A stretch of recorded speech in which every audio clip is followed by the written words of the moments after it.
Good morning, world. Good morning. Well, we have a special video for you guys today. A few weeks ago, Brian and I were approached by a like-minded content creator who wanted to interview us. And so while he's showing his interview about us and his space of Atlanta, Georgia, we're going to show it to all of you. His name is Jim Stroud, S-T-R-O-U-D, and Brian's going to put all his contact information in the description box where you can find him. But he's on YouTube, he's on Rumble, he has a newsletter that he puts out, so I think you'll really enjoy his thoughts. So here is the interview that we did with Jim Stroud. Stay tuned. I'm Cedric. And I'm Brian, and this is Cedric and Brian.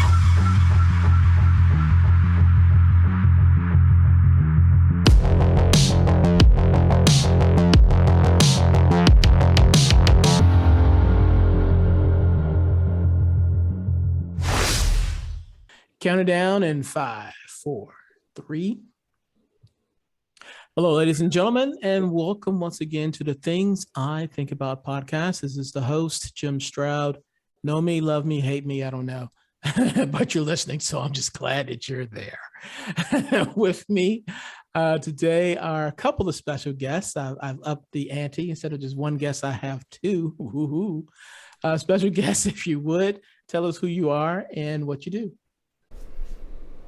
You got to go first. You're Cedric of Cedric and Brian. Yeah, we are Cedric of Cedric and Brian. And Jim, thank you for having us on. We appreciate it. Yep. Thank you, Jim. That is Cedric. I am Brian, in case you get confused. Yes, I'm the one with the deep, resonant, Barry White voice. And he has the Urkel sound in his voice. Yes. He just looks more like Urkel. Right. No, we have a channel as well. We're out here in Southern California, California, I like to call it. And we have a channel we started about 18 months ago. Mm-hmm. And it was Brian's brainchild. It was his idea. And very similar to you, Jim, we talk about things that are going on with the left, a little social commentary. I guess you could say we're political, but we talk about culture, things that are going on in society, and how it affects us as well. Okay. So yeah, my brainchild was originally just going to be Cedric, and then we did a test shoot, and I like how I looked, so we kept me in it. Narcissism at its best. Now you mentioned that you're from California. I hear there's a glimmer of hope there with the recall. Oh man, keep us in prayer. September 14th. If any of your listeners are listening from California, 2 parts. Vote yes. That accomplishes the first goal to get what's Pelosi's golden boy silver spoon in his butt nephew out of office. And then the second one, we're pulling for Mr. Larry Elder. We've listened to him for a long time as the sage of South Central. And that's the irony of it. It's like you think he would fit in with the left. He's a black man, but he's the wrong black man according to the left. But we're pulling for that. Yeah, I hear that he's the black face of white supremacy. He is. Talk about oxymoron. Only makes sense to the left. The black face of white supremacy. And what did that say about the left's love for diversity? Is it what does that say about them? To me, it says that you can have diverse thoughts only if you think like we want you to think. What do you think it means? Yep, and our channel's kind of shown that because Cedric gets all of the racial slurs in our channel, and it's not from the white supremacists, believe it or not. Right. Yeah, I get all the hate from people on the left who are saying, "Oh, you sell out." You probably know what I'm saying, Jim. So stop me if you've heard this. You sell out, Uncle Tom. I said, no, I love everyone. I love Americans, and tell them what somebody wanted our channel to be called on TikTok. Oh, we did a TikTok, and they wanted to change the name from Cedric and Brian to Cracker and the Coon. Wow! I'll let you guess who's who. Oh, wow! There was that around the time Snoop Dogg did his commentary of the Coon Bunch. He put this picture together of Candace Owens. Oh, we actually put that on our episode. Yeah, I was like, wow. You know the racism I see out there. I see a lot of it coming from the left. Brian, what do you think? Where do you think it's coming from? Oh yeah, I mean obviously there are white supremacists if you can find them, but the ones that are vocal are definitely on the left, and it's definitely towards my partner here just because he thinks differently and has that skin tone, and but they're not shy about it, you know. So for better or for worse, they're kind of out in the spotlight. Yeah. But it just amazes me that people don't see that you can't have diversity of thought. It's strange.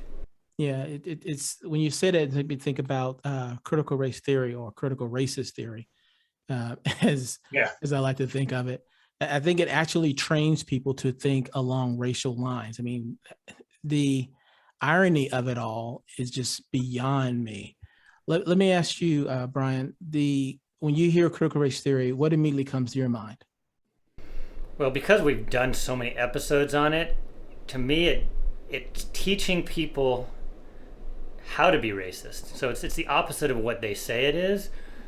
And then we see it, especially in the universities, Columbia University, many universities, how they're having graduations by race. So you have a black graduation, you have an Asian graduation, I think you have an LGBTQ graduation.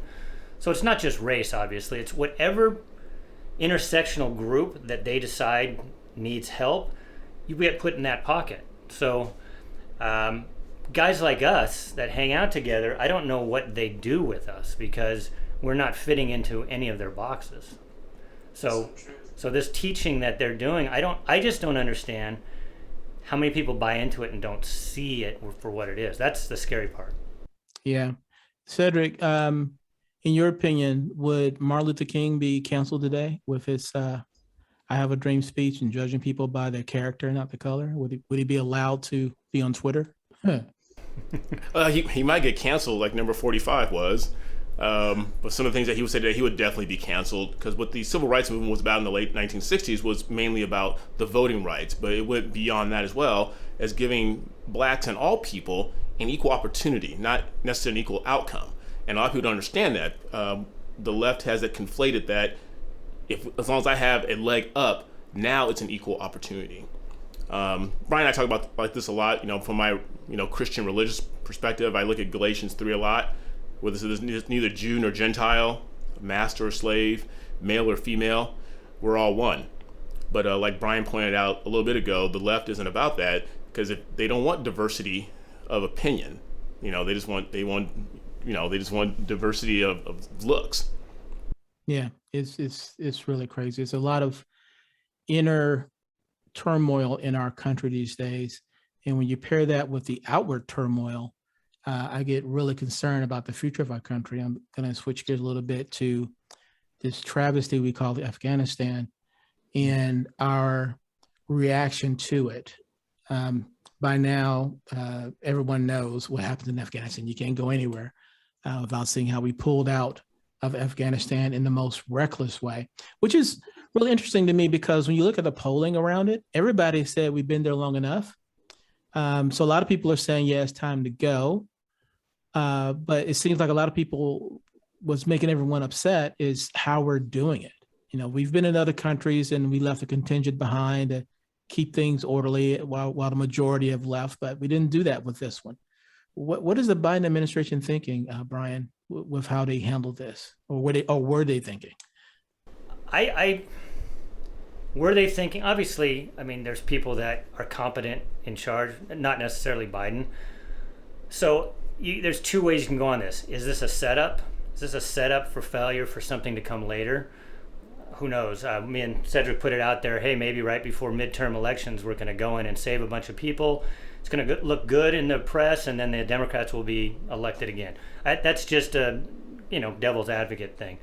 I don't know. When you talk about polling, people are asked a question, but they don't get the full picture, because we were down to, what are the numbers now? We were down to very little troops there, and nobody had died in 18 months.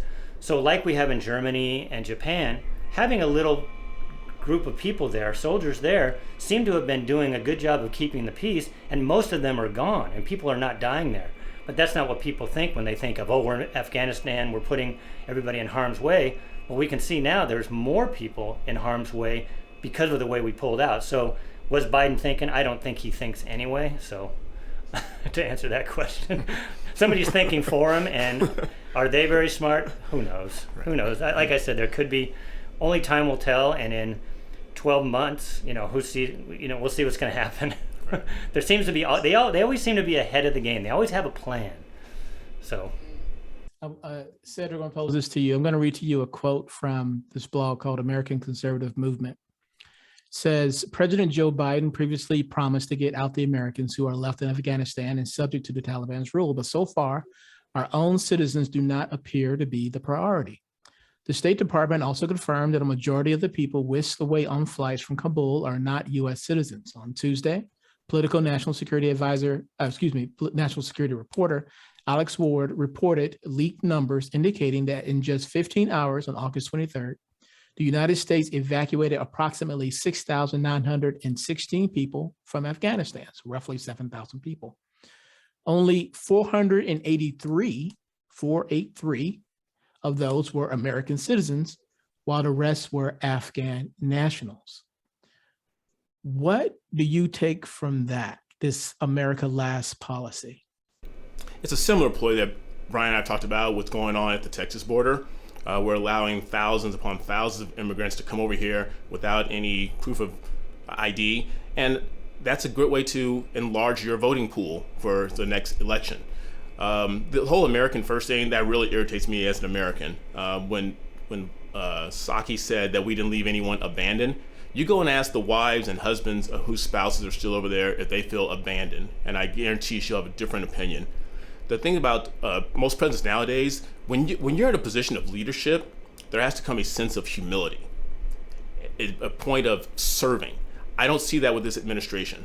There is no, and like you said, there's no America first. It's like, what can I do for me? How can I make this look good?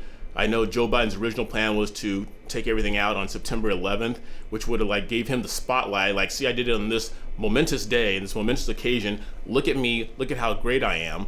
But we all know that in order to be an effective leader, you have to learn to take a back seat and let others shine. And Biden and the laughing hyena as vice president, they're not willing to do that. Well, I like what Biden said. The buck stops here. And by the way, it's Trump's fault. Right. And it's also the Afghans' fault. And it's everybody else who came along before he was there. Yeah, we always play team sports. I always told my kids, I said, when you win, it's we. When you lose, it's I. And they don't understand that. No, not at all. And the whole thing also puts Kamala Harris in the spotlight because there have been increasing talks of impeachment as of earlier today. I heard that Marjorie Taylor Greene has already created a list of articles of impeachment, and she's trying to whip up support among the Republicans. I don't see why it's a hard time whipping up support for this, but she's already putting those together. So in the event, and I'm gonna ask Brian this first and get Cedric's thoughts on it too. If we are successful in impeaching Biden because of Afghanistan and so many other reasons, but Afghanistan is the reason du jour, will we be better off under Kamala Harris leadership? And before you answer that, let me say this too. When the this is a rhetorical question, Jim, or you trying to fill up space? One thing that insider sources have said, that when this whole Afghanistan thing kicked off, and they wanted her to stand for the American people, she said basically, you're not putting this boop on me, and just sort of stay out of the spotlight. So that being said, what are your thoughts, Brian? We're screwed. I mean, look at the levels. Look at the succession here. It'll go from Biden to Harris, and then from Harris to Pelosi. I mean, we're screwed. I mean, Jim, do you think that Kamala? Sorry, I got to say it right. Yes, do you think she's competent? I mean, where in her record does it even show that she's competent? She couldn't even run our legal system here in California. She had less than 1% when she was running for president, and now she may become the president of the United States. I mean, that's just scary. Very, very interesting. Cedric, what are your thoughts on it? Very similar. I said she failed as an attorney general. She did a terrible job as that. She's doing a poor job as vice president. I don't know, makes me think she's doing an incredible job as president. This pains me to say, but we are better off with Joe Biden. If I had to make a choice, like pick Joe Biden or pick Kamala, if I had to pick between those two, I got to go with Joe. she'll do a terrible job, and it's the classic definition of going from the frying pan into the fire. And she became vice president based on two things and two things only. She was the right gender and she was the right color. That's it. Yeah. Yeah. It's certainly seems to be that way. Now, I always thought that she missed two really great opportunities to sort of do a makeover, right? And I said, let me think, if I were her, what would I do if I wanted to seize power and seize the love of the people? When she was appointed border czar, if she just said, you know what, I may be unpopular right now, but let me just go ahead and just reinstitute what worked before. Maybe I'll put a spin on it. Maybe I won't call it Trump policy, but I'll call it the Harris policy, but essentially it'll be the Trump policy, and fix the situation. And then, do a victory lap, because it obviously worked the first time. Why can it work a second time? Well, that would have gave credit to Trump. They didn't want to do that.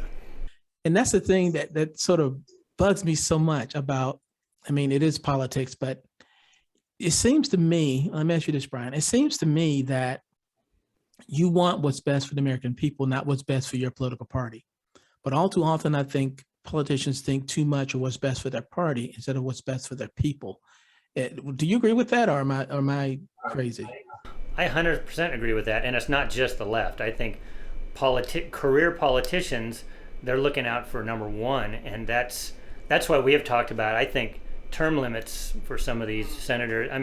That way you don't have these people that their whole job is just to make money off of the taxpayer. It's like you serve your 8 years, whatever it is, but then you get a real job, or at least work behind the scenes. But that's the problem. It's all about, I need to get reelected, and I keep needing to make money, off of the people that I'm quote unquote working for, which they don't. This whole coronavirus thing has kind of pointed a spotlight on the whole, we care about the people thing, because obviously it has nothing to do with the people. So going back to Kamala Harris, it's obviously people are just pulling the strings. We have two puppets up there, and I know a lot of politicians at the top, they're puppets. But these two really exemplify the fact that these are just two puppet heads up there being pulled by the strings of, who knows, maybe it seems to be, you can put your conspiracy hat on, and it seems to be, more of that one world type government, and these guys fit into it and they can be controlled much easier. They didn't like Trump because Trump was, if nothing else, he was his own man, and he wasn't going to bow down to that stuff. So love him or hate him, I believe that he did have the American people interest more at heart than these two ever will. Cedric, speaking of keeping a little bit on the conspiracy side, I think part of the reason, a huge part of the reason that Biden was able to maneuver his way into office is because he had the full support of the mainstream media. Do you think that it's possible? This may be a rhetorical question. Do you think it's possible that we will ever have a fair-minded, sober-minded mainstream media that just simply reports the news without any kind of political agenda? Do you think it's possible in our lifetime? The way it looks right now, Jim, I don't think so, because drama, conspiracy, it sells, and it's all about ratings. You look at some of the main shows, and CNN and MSNBC, I'll throw Fox in there, but they all have an agenda. I think CNN's ratings went down 44% once Trump went out of office, because like every good story, the protagonist has to have a goal to achieve, and you have to have a villain to defeat. Trump was the biggest villain artificially created by the left, and now that he's gone, the ratings have gone down. So, once you get to a point, we need to get a leader in there, like we were just talking about, who's going to put their humility to the side and say, what can I do to serve the American people? And not to keep harping on Trump, but he was that guy. I think it was great that he wasn't a career politician, and that's why I'm also pulling for Larry Elder. He's not a career politician. He's a guy that's been in the trenches. He's been on the streets. He calls himself the sage of South Central. He's a black man who grew up in a very poor area of LA, whose dad was a janitor, who went to school, worked hard. He knows what it's like. Gavin Newsom, he has no clue. Yeah. It's what really bothers me a lot too about all this is I think they're realizing it more now, but you have to govern in a way that's right for your people, but you also have to keep your allies satisfied to a certain extent too. Brian, I'm gonna read to you this short quote. This is from Fox News. It says Nigel Farage, former Brexit party leader, slammed the Biden administration's Afghanistan blunder on Tuesday, arguing the crisis has led his country of Britain feeling betrayed. Under Biden, Farage told Fox and Friends First that, quote, there is no way, I'll repeat that, there is no way a British parliament right now would vote for military cooperation with America. A solid real world effect to what the Biden administration is doing. What's your reaction to that? Can you blame them, or No, you can't blame them, because Great Britain, Europe in general, they take the brunt of all of these Middle Eastern stuff because they're closer in proximity. So guess what? They get those flood of immigrants more than we do. And now we're going to get them because we've just offered, I think my daughter just read me that they're going to pay Airbnb people to start housing now the Afghan refugees here in the United States, which blew my mind when I heard that. But Great Britain is going to have to take this load on for something that really they didn't want to happen. Or if they did, it was behind the scenes. But so they have to pay now for our blunder. Why should they help us? And now we're going to go hack, like you just said, we're going to have to go back now and really risk our servicemen's lives now to try to go back in when the deadline is up, and we know that the Taliban's not going to keep to their word and keep these people safe. So now it's going to cause even more problems, and now we're going to have to do it alone. So and we knew many years ago that as America goes, the rest of the world goes. And we used to be looked at as that world power, that ally, but now we're being looked at as someone we'll punk out and turn tail and run when things get rough. So now we're being looked at as just running when things get tough, which shows a lot as our current commander-in-chief, as he says a few words at the mic, and as soon as he's done, turns tail, sprints off. I don't want to be accountable. That's because the teleprompter ran out. Okay, my fault. I didn't know that. I understand the technical part of okay. It said, turn around and walk. Okay, all right. I think that even with the politics being as they are, I think even the average Joe the plumber, that's dating it. Say an average Joe the plumber is looking at things and saying there is something more going on than what they're telling me, right? Yes. I look at the southern border being gone pretty much, right? I'm looking at the Afghan refugees being brought over here, more of them than Americans from this place, not being tested for COVID. Presumably Afghans aren't. I know the ones coming across the southern border aren't. So we're having this pandemic emergency going on, but we have a wide open border. At the same time, we're also seeing steps of the government recommending to companies that they mandate COVID shots. And so I look at, on one hand, and Brian, I'm gonna go to you first. I look on one hand how there's a pandemic, healthcare emergency, so you have to do these draconian measures. But on the other hand, borders wide open, and people are getting, there've been a lot of reports of people getting sick in Texas border towns where the migrants are coming in. Two different mixed messages. What's your reaction to that? Yeah, we're not dealing with serious people. These are not serious people. There's something, like you said, there's something going on, because they're taking this. There's countries now. I believe it's Singapore. They've changed this from a pandemic in their society to an endemic. So they know this is a virus that's going to be around. Why are they? I think the last I looked at the number, there's millions of people that have recovered from COVID, and now the science comes out and says that you will have better protection if you already had COVID. Your antibodies are going to be better than the vaccine anyways. They know that the vaccines in Israel now are only 30% effective now over only a few months. So these are not serious people. There's something, and this is my sinister mind going on here. Why are they wanting everybody to get this jab? Why? And I'm not saying they're trying to put microchips in anybody. I know that's not science.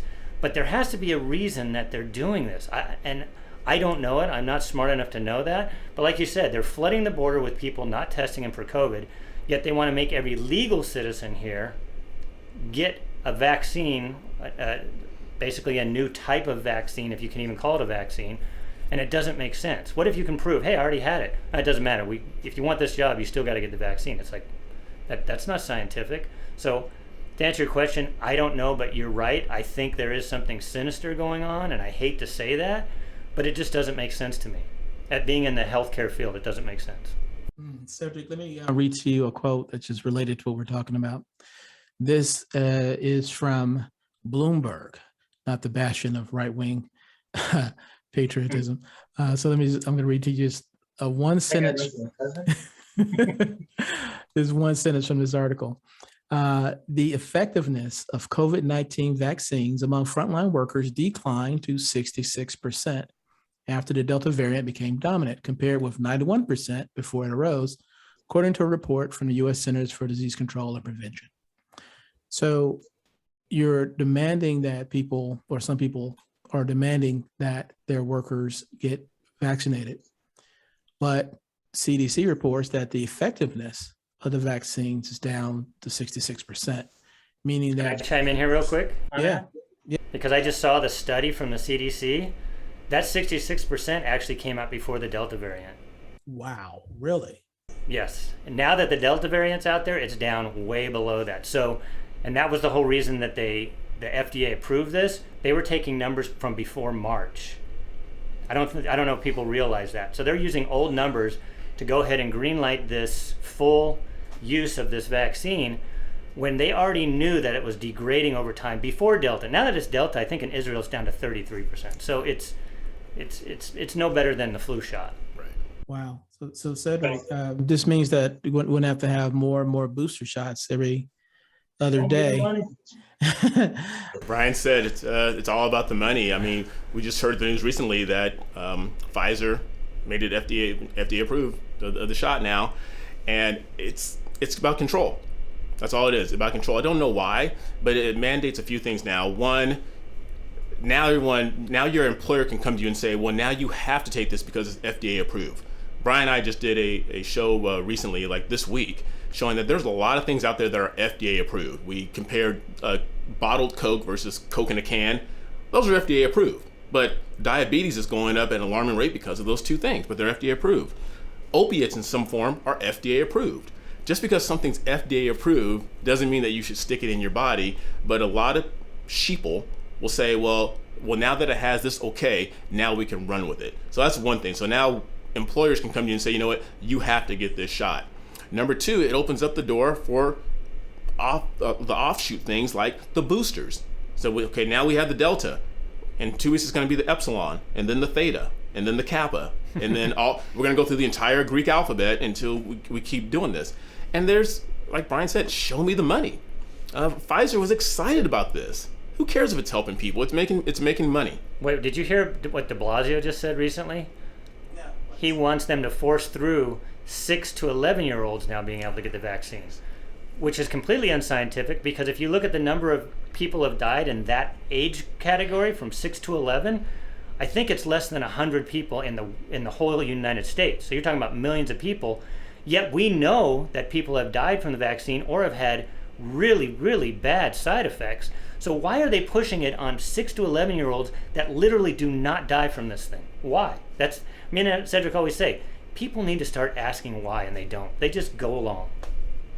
So very true. You know, over in Oregon, masks were being— California's stupid cousin. Masks are being required in Oregon's outdoor public settings.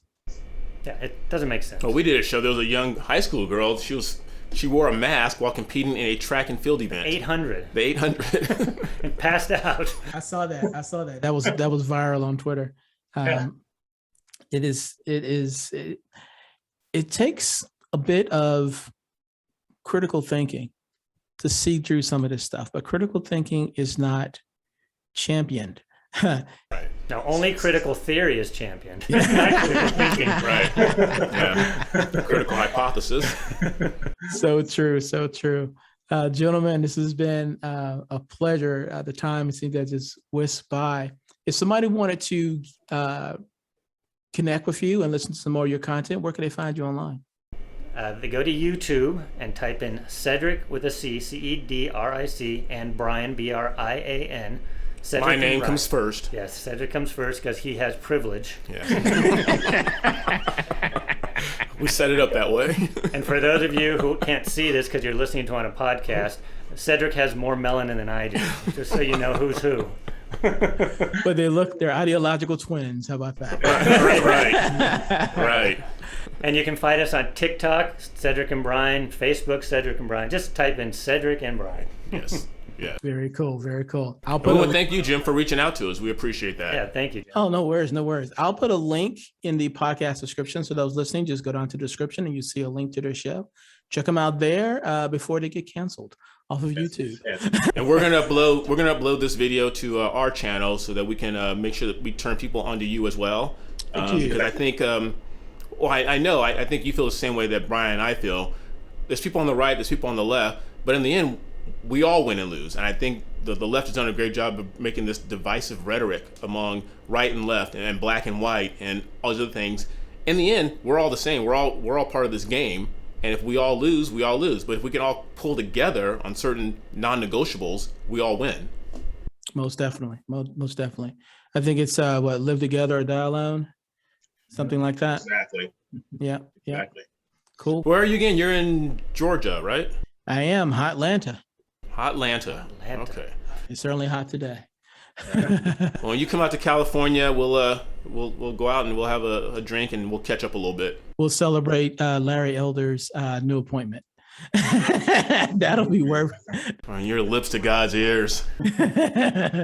Oh, look out also for Amy Fan West. She's a force to be reckoned with as well. So she's out there in your neighborhood too. All right, guys. Thank you so much. I do appreciate you. All right, thank you.